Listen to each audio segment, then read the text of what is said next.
Okay, so we'll open to questions. I'll open the floor first to the room as we wait for the message board to catch up. Yeah. Thank you very much, sir. I was just going to ask about the differentiation between abstract space, from Kant back, and then space as lived from Heidegger.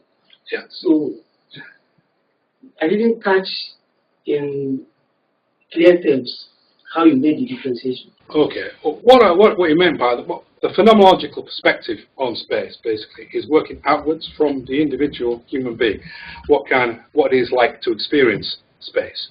And in Sloterdijk's work, this means the concept of sphere. This is how we experience space.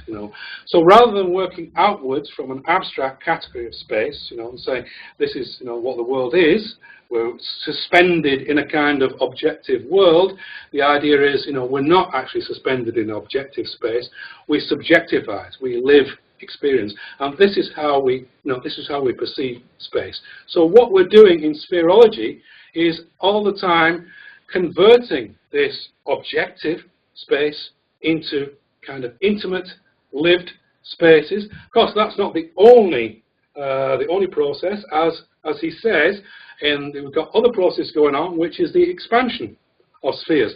So in macrospherology, for instance, the world interior of capital is exactly that. Through consumerism, through transportation, etc., the lived experience expands in that way. But of course, the world interior of capital itself, is an unstable entity, because there are people who are excluded from it, and who want to come into it. And also, as we've seen in the last 10 years, the basis of that sphere itself, is unstable. The financial system, the environmental system, etc. Unless we take those into account, that sphere will not be, a sphere of habitation.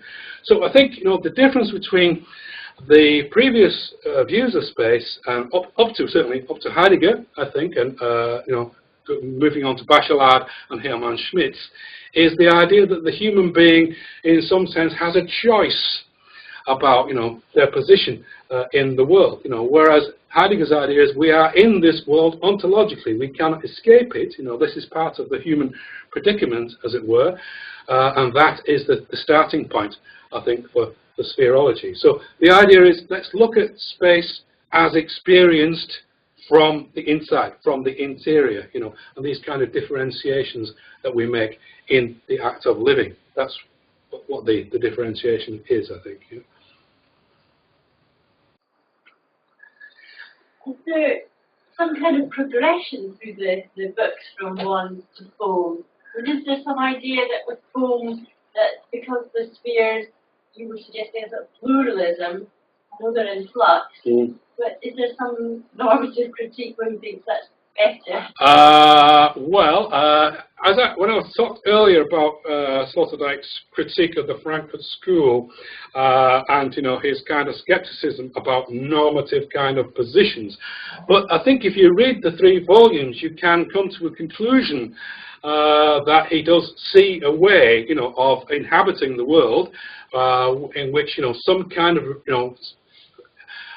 profitable relationship can come about. And the world interior of capital, for instance, although in his earlier work, Sloterdijk is definitely setting himself against, the kind of critique of the Marxism and so on. There's quite a lot of critique of capitalism and, the waste of the environment in that book, But if you look at the whole project as a kind of entity, I think what he's trying to do is really give us an adequate way of actually looking at the world through the lens of the sphere, really. It's not really, the normative idea is not foremost in his mind, because I think he feels that unless we have the, the technique, as it were, to assess this spherology, we don't want to go and, from the normative perspective, let's look at it from the basic perspective of what a sphere is, and that's what he's trying to actually do, I think.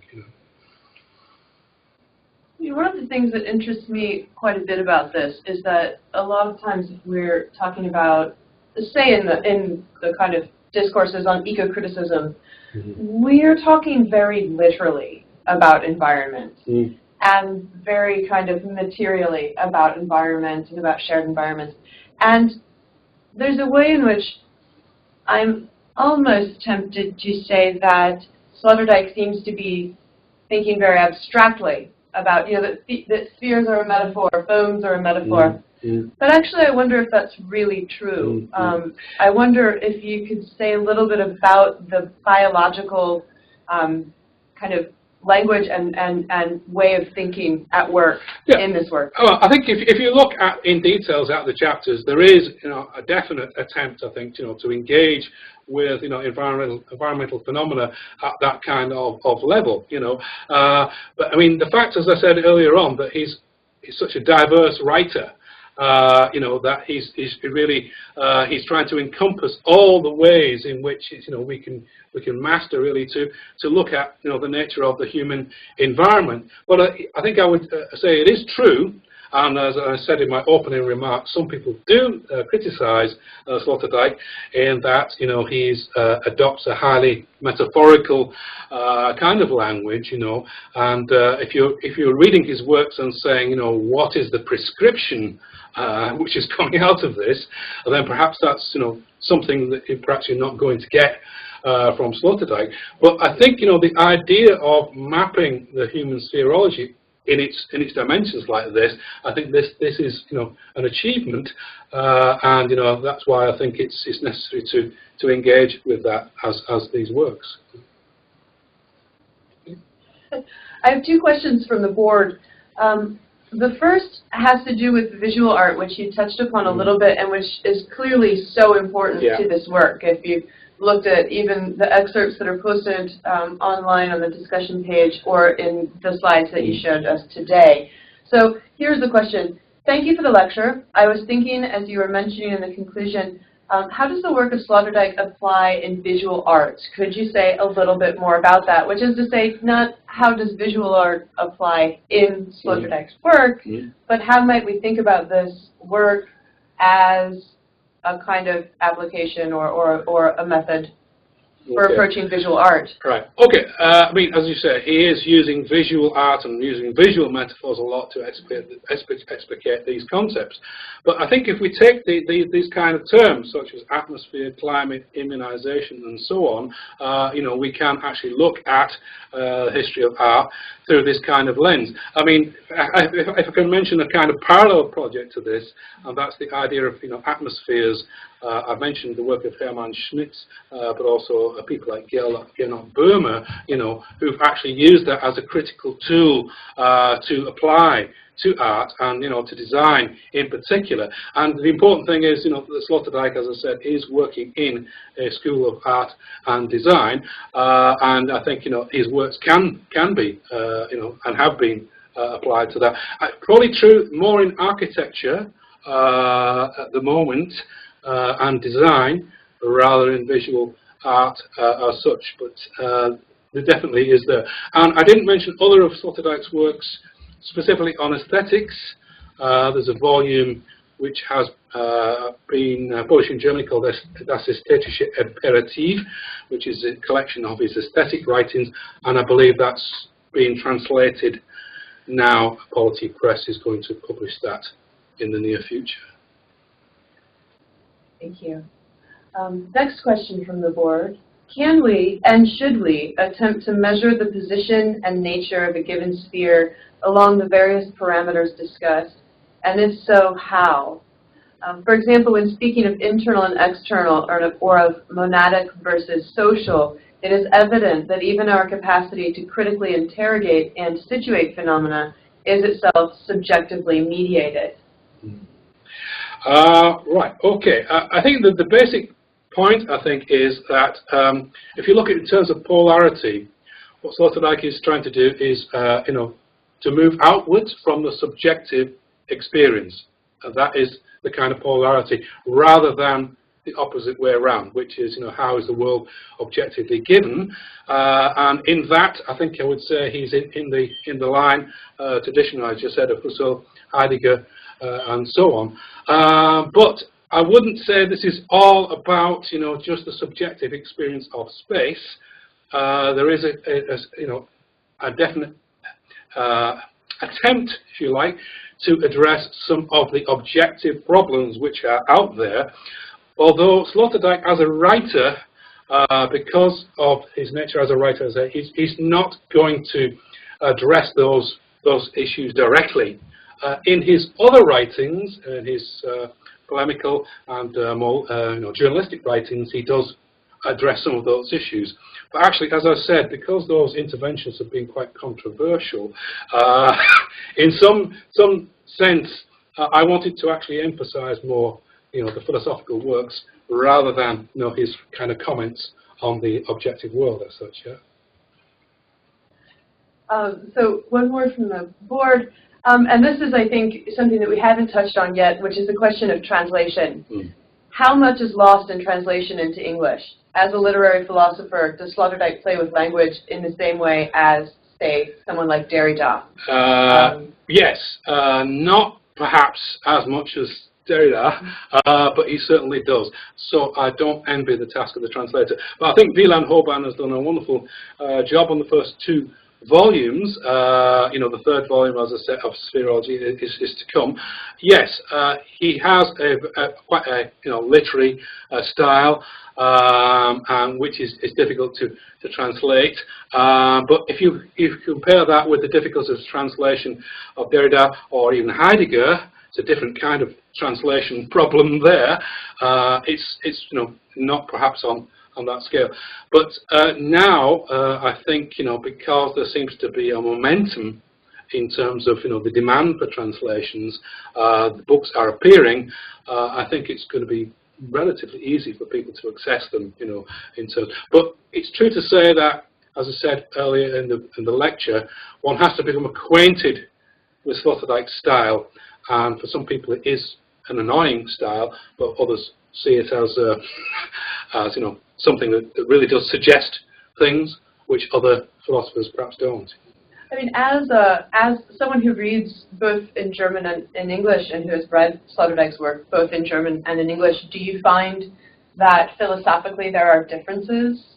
Because I don't read German well, but I read German enough to have noticed that, say the work of Husserl, to me, was surprising when I looked at even a little piece of it in the German. Yeah.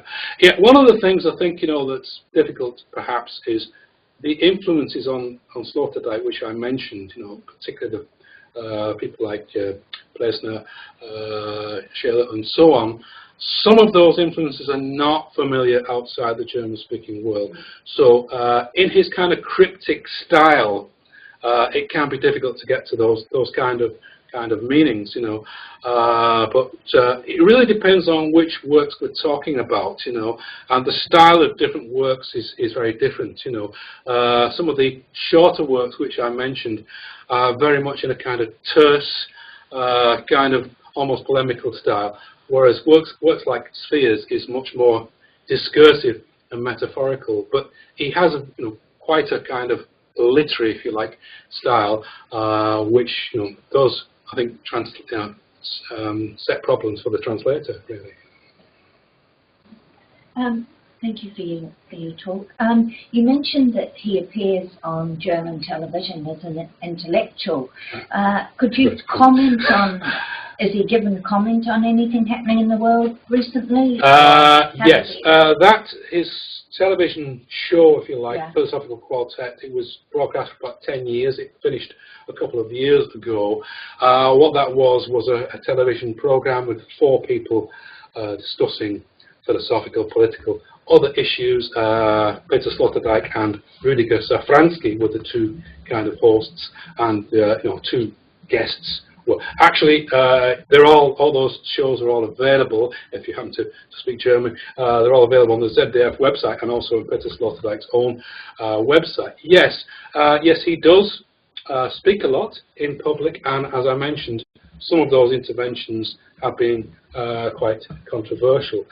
The question you have to address, I think, if you're addressing you know, the public image of Peter Sloterdijk is how much of this is, you know, a kind of, not so much attention speaking, but somehow deliberately stirring up debate, and how much of this is a kind of, you know, a deliberate kind of, you know, try to intervene in public debates.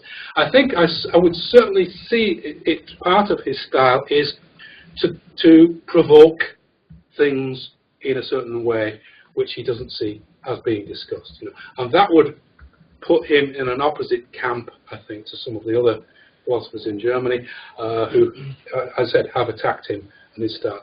But I wouldn't go to the other extreme of dismissing him because, you know, of what his public interventions.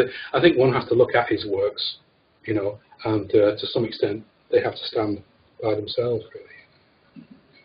So what are the controversial things that you've been saying? Yeah. Well, I mentioned two of them there. The rules for human zoo and the intervention on the social market. I think what we have to understand is that the German media is much more a place for intellectual debate and controversy, certainly, than here. And so what tends to happen is a leading thinker or intellectual will publish, you know, either make a speech or publish an article in one of the leading newspapers, and then that will evoke a whole lot of response. Whether you can then try to go into that and say how much of this is a media furor, and how much of this is a genuine kind of debate about the issues. But I'll go back to my contrast with Sloterdijk and Habermas.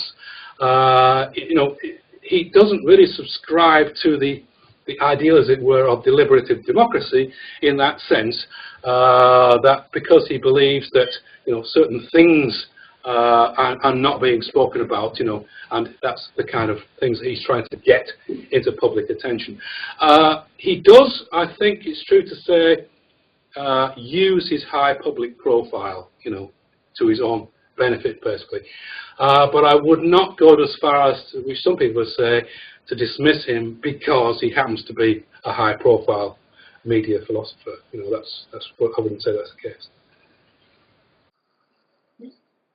Do you think when you use that phrase about to be born to the world, you know, when you're contrasting it with Habermas and the deliberative, do you think there may be some traces of Hannah Arendt's more viva activa, that he wants, perhaps this is why the provocation comes, is because he wants us as humans in our spheres to be acting, not just... Okay, if I was to look at the influence on Sloterdijk, Hannah Arendt wouldn't be one, I think, that you would notice very, very often coming up in his works. You know, there are other theorists who I have mentioned who are much more prominent in them, I think. You know, but I think what you have to understand is that he's not really seeing his philosophy as a kind of program of action. You know, that's not what he sees as his role. And in that sense, that's the contrast with the Frankfurt School, because the Frankfurt School, the idea behind it is, you know, its philosophy should be leading to action, or is about looking at action from that perspective, you know. But I don't want to be, you know, to misconstrue Sloterdijk's idea. It's just that he wants to be seen in a different way from, you know, that kind of project, which is what the Frankfurt School was about. Okay, so I've just been thinking about, you know, these theories, Sloterdijk and Michel Foucault. Yeah. In terms of, if you look at something like a plural sclerology. Yeah. Sorry, if I'm not getting it. Yeah. And Michel Foucault's idea of indiscipline and punishment, yeah. where he's looking at the configuration of power in space. So, do these works correlate? Yes. I mean, when I briefly talked about influences, I left out the influence of French philosophy, but actually it's very strong on Sloterdijk. You know, he's written a book on Derrida called Derrida, an Egyptian. There are a lot of references to Foucault in him, and as I said, Foucault's later works, such as Care of the Self and so on, where he's looking at the self and asceticism, that's very much that. As far as spheres is concerned, yes, you can read that, and I think you can see parallels to Foucault and to Deleuze in there as well, actually, So there is definitely, if you're thinking about, is Sloterdijk really a German philosopher? Well, actually, he's probably more closely drawn to France rather than Germany, I think, although Nietzsche and Heidegger have an influence on his works. But definitely, yes, Foucault's influence is there. He does directly refer to it at various points, and as I say, he's actually, I believe he is a chair of philosophy at Strasbourg as well, so he's very much influenced by French thought. The parallels are definitely there, yes. I've got just a question a little bit about the enlightened false consciousness that you mentioned. Yeah. I just wondered, like, you were sort of mentioning different spheres, and I'm not sure if I've just mixed up the two sort of things, but when he goes on, you sort of said that the enlightened false consciousness was is it like cynicism, but is it is that how you There's two kinds of cynicism, yeah. Yeah. Enlightened false, yeah. Are they kind of two sides of the same coin, almost like dialectical, or are they two separate spheres almost? Do you have they've become two separate spheres. I think that's the point, the point of cynical reason, that, what he's trying to do, if you like, is rescue critique. I'm maybe using quite a strong word there, actually, by reintroducing, this idea of cynical critique, which in some sense has been lost, and that's what he's trying to bring in as a counterbalance to the kind of, the problem, as it were, of enlightened false consciousness, where people, have this kind of barrier to enlightenment. And as I said, it comes from below rather than above, which is emphasizing the the body, the lived experience, and as epitomized in the figure of Diogenes. So yes, there's a strong element, I would say, of irony, cheekiness, even mockery in Sloterdijk's works, which definitely come from that tradition. He doesn't want philosophy to be entirely serious, I think. That's my impression. Certainly hearing him speak, that is the tone in which he tends to operate. And again, that annoys some people who want to see theorists and philosophers as entirely serious people.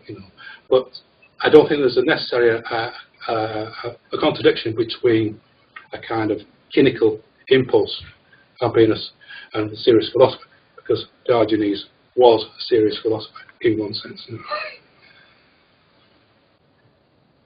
I have a question from the board, and this is kind of following up a couple of questions that we've already touched on, one about translation, and another one about the place of subjectivity and actually the human in Sloterdijk's work. So this is a question about the tensions between subjective mediation entailed by expressing oneself in a verbal language and the attempts in the context, or in the content, to devise a totalizing or universalizing framework, which seems to be an ambition which is evident in Sloterdijk's writings. Yeah. So this is sort of half a comment, half a question. Right. But could you speak about the question of totalization or the question of universalism within this work? Okay. Well, that's a big one. I think there is a critique.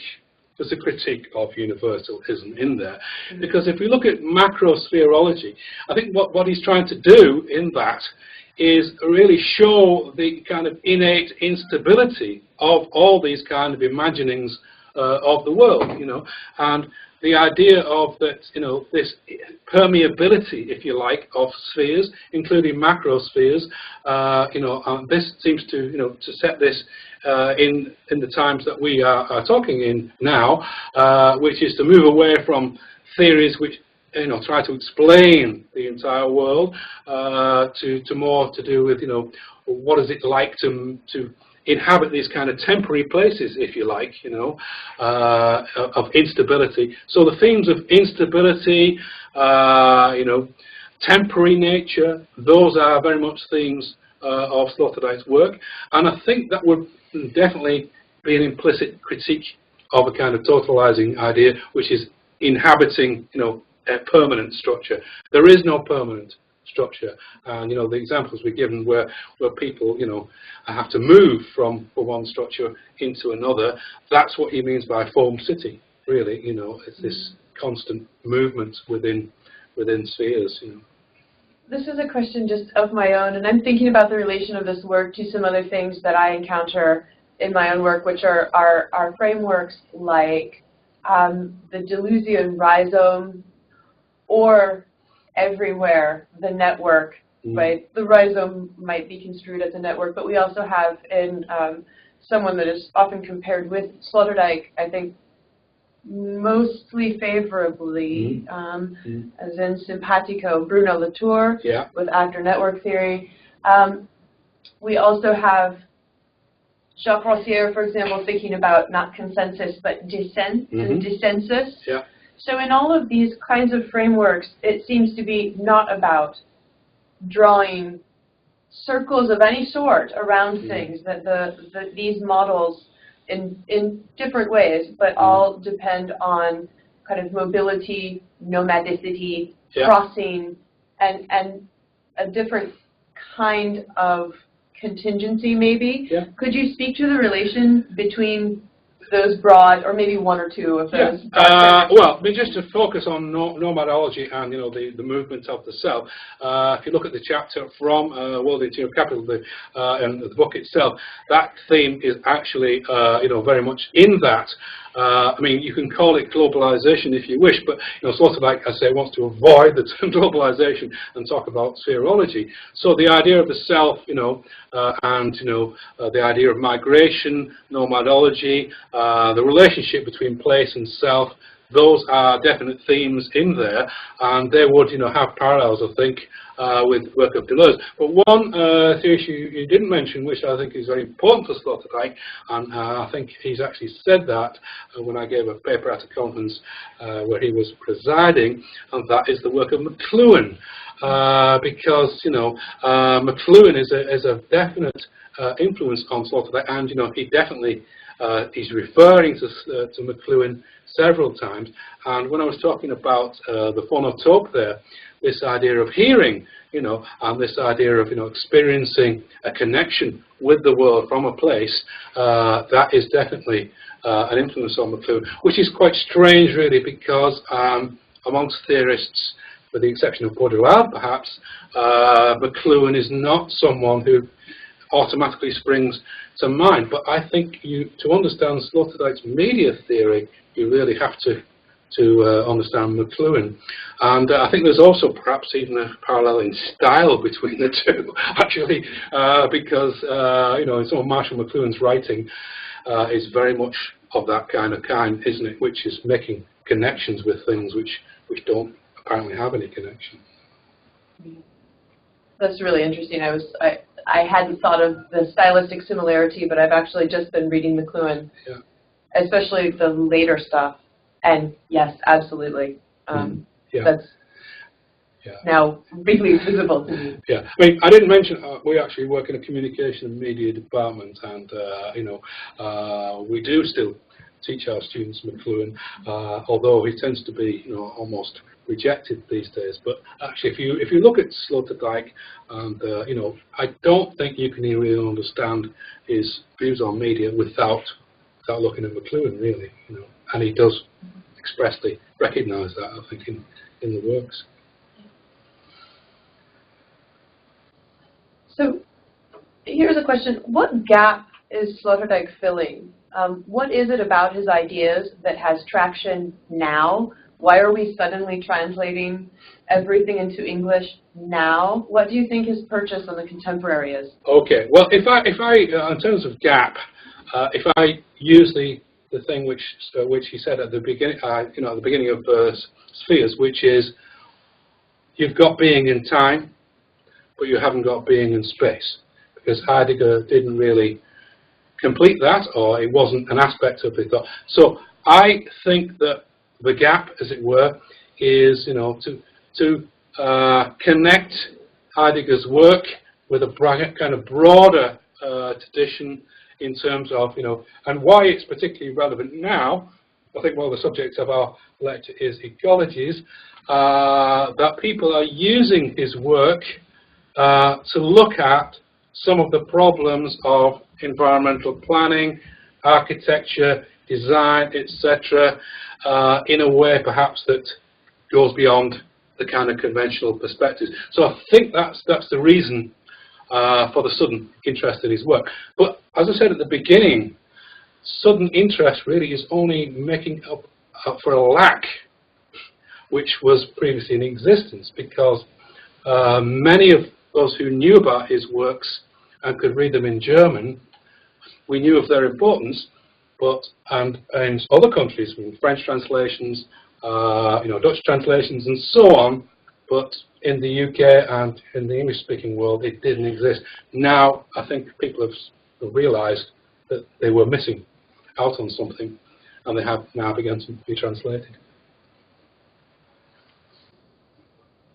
So I have kind of a comment or a topic, and this is from someone who's thinking about the relationship between patients and carers in hospital environments. So it's a very concrete application. And the comment is this: the pre-admission person differs to the post-discharge person. The space of the hospital is a constant structure throughout, and I can see where the foam relationships occur in these transitional spaces.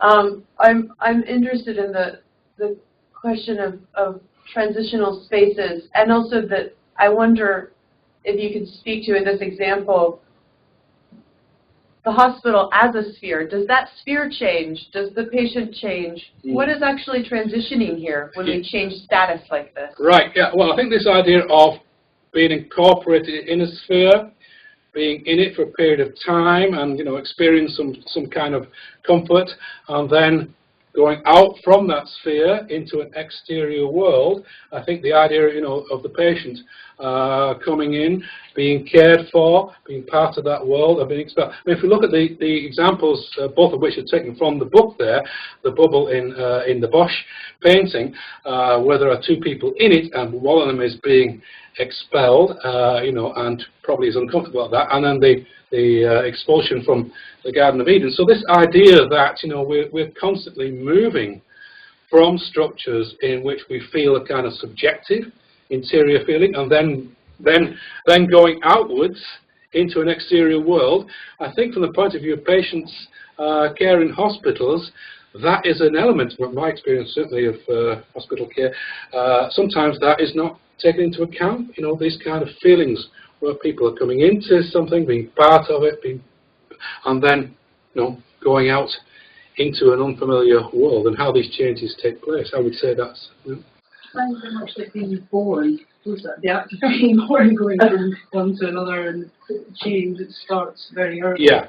Well, the gynecological metaphors are a lot in Sloterdijk, and the work, which hasn't been translated yet, Zur Welt kommen, zur Sprache kommen, come to the world, come to language. That's quite an early work of his. That's a key one, in terms of where he uses these gynecological metaphors. And you notice in the anthropogenic islands there, one of them is those kind of feelings, So what these concepts are trying to do is find a way of mapping feelings, and atmospheres without reducing them to some kind of quantifiable thing which neglects the kind of nature of human experience. That's what he's trying to do.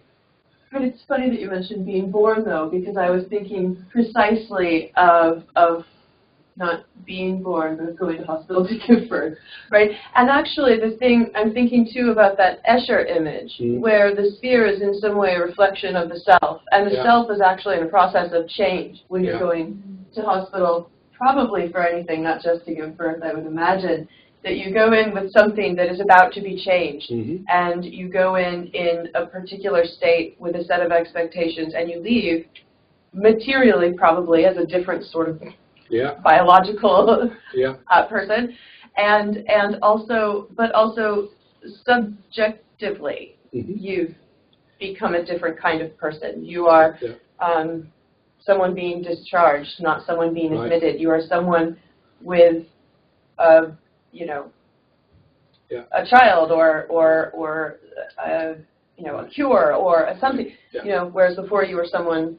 Yeah, you have been changed, and you know, that kind of idea, I mean, actually, not just in the gyneological, but one of the areas we haven't talked about, which I think is most important, is the kind of media space idea. So one of the spatial entities which we're in most of the time, including now, of course, is so-called cyberspace. And, you know, the idea of, you know, negotiating with cyberspace, you know, being part of it and then withdrawing from it, and you know, many people have these mediated identities, and you know, the Escher image, you know, I think Sloterdijk's idea is even when we're confronted with our media self, in some way, you know, there's a kind of an other there, you know, which we're constantly in this relationship with, even if that other is actually, you know, a kind of construction of cyberspace, really, and the internet. Yeah, I just put on the slide at the end there are a few works which have been published in English, with volume Sloterdijk now edited by Stuart Eldon, and Jean-Pierre Couture's book on Sloterdijk, both of those published by Policy Press. And there have been a few collections of articles in those volumes there, which got various contributions on him, basically. Okay, so I want to go back quickly to something that you and I were talking about earlier, and that is the relationship between politics, in this case, and philosophy. Because the reason that Sloterdijk has been in the press, and we're taking a very sharp turn but the reason that Sloterdijk has been combative, I think, in the press is because he has said some things that people find politically dangerous. And, you know, I myself, and I think I said this earlier, I kind of assumed that most of the academics I encounter, philosophers I read, have more or less the same politics that I do. That's naive and totally wrong, right?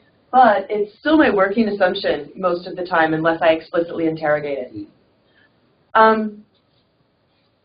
What do you see as the relationship between these potentially contentious political statements and the very abstract philosophy that we're talking about today? Okay, well, these issues, of course, are very much central to, you know, German philosophical history, particularly. Okay, I mean, as I said earlier on, we have this public sphere in Germany where intellectuals do come out into it and make interventions, and I think that's a good thing. It does lead to controversies, it leads to polemics, but there are debates, which perhaps, you know, there are not elsewhere. Sloterdijk's position on these issues, as I say, I think what one has to do, I don't want to do disservice to Peter Sloterdijk and, you know, oversimplify this position. It is wrong, I think, to just read the person and the work in an entirely kind of, you know, convenient way. There are tensions between the two, you know, and some of the things he says, you know, certainly I personally disagree with them, and some of those things lead people to dismiss him as a philosopher. But I think that is wrong. You know, there are certain of his works which you could probably say are not all that significant because they're too much of that kind of polemic. But the most significant works, some of which I've mentioned today, I do think they are a contribution. But that issue of, you know, the personal politics and the expression through philosophy, of course, is a complex thing. But basically, Sloterdijk is making it uncomfortable for us if we want to come up with a kind of easy solution to that problem, which is not the case when you're dealing with his work, I think. And that's the strategy of several philosophers, right? I think that certainly Slavoj Žižek makes it uncomfortable for us in lots of ways. Alain Badiou, we spoke about. And it is uncomfortable to have to work through certain parts of the work and then encounter other parts and say, I guess I'm not going to discuss that one or read that one, or what do I do with meta-ethics? And there's something that produces tension for me intellectually, and it produces, I think, sometimes a cognitive dissonance. Yeah, it can be, and that dissonance can sometimes be productive in the sense that you're being forced, if you like, to look at things in a different way. There are philosophers who perhaps don't, adopt that kind of style, and as I said, some people are definitely put off reading Sloterdijk by the idea, this is the style that he's using. But I think if you look at these works, these major works, and you give them the credence that is necessary, you can see that he is making a major contribution. I don't like to put people in ranking orders and so on, but I do think he is a major theorist of the same kind of stature as those kind of names that you mentioned, I think.